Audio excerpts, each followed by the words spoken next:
See, the funny thing is you don't know the repercussions of being honest. But, uh,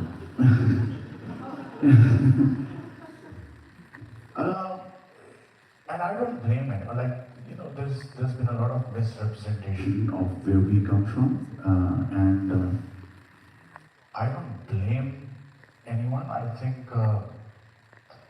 think human mind itself is not ready to take extra load. You know what I'm saying? You know what I'm trying to say? So, when I was traveling, I was doing shows around the world. Um, we were not cool enough.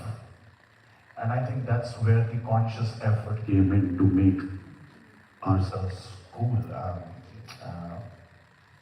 So that is something that we struggle with. But the coolest thing that you can be is just be who you are.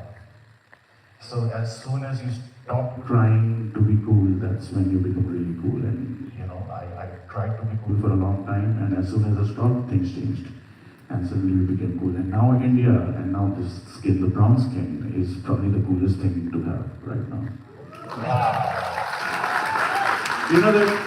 The day we realized that, we don't need no validation, the day we realized that, why is the day everybody looked at us like, oh, who are these people here? And I think all of us here in this room are experiencing that shift. And it just feels nice to be a part of that shift. What I live for. What we all should live for. I think the coolest thing you did was come here today, so you're welcome. Thank you.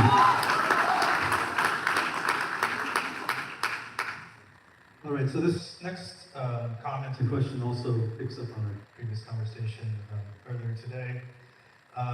This area that we're in, this Indian Ocean world that spans India, Arabia, and the Swahili coast, is historically kind of a shared cosmopolitan space where food, culture, music, instruments have been in dialogue and moving for centuries. At the expense of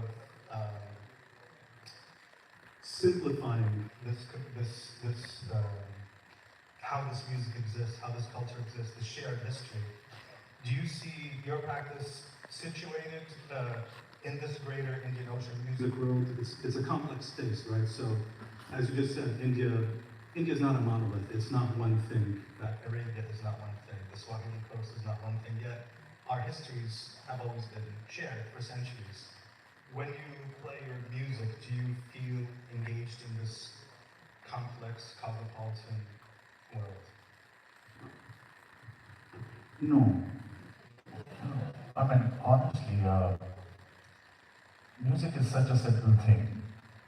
I think, that's why when I speak to, let's say, streaming platforms or to people who are not, so I don't know what genres are. I don't know why they exist. I really don't know why they exist.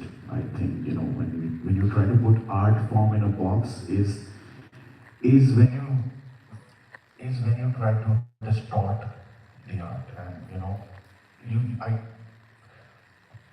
long story short, I think it doesn't bother me, and I think music is such a fluid thing, and it should be treated that way. It should be made that way. It should be created that way. I think while creating music, you shouldn't think about anything. You should think about, oh, this is sounding Afro, this is sounding South Indian, this is sounding. It should just be music. And I think that's the best way to make music. And I think that's when you probably end up making something new. Because if you sit down with an intent of making, let's say, an Afro song, there's nothing new that you're creating. I think you should let the music flow. I actually want to hear your thoughts on this. So I think my thoughts are similar in that I think anybody who's trying to claim that a genre belongs somewhere or to somebody is trying to capture something that has already been shared.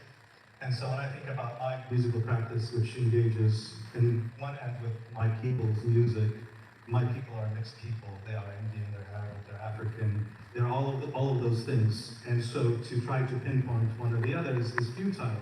I think my question comes at a time when there's so much division, and people are trying to claim borders and nationalities and genres and foods for no good reason other than power. If I may interrupt, Nazi, music is sound, and music was meant to bring people together.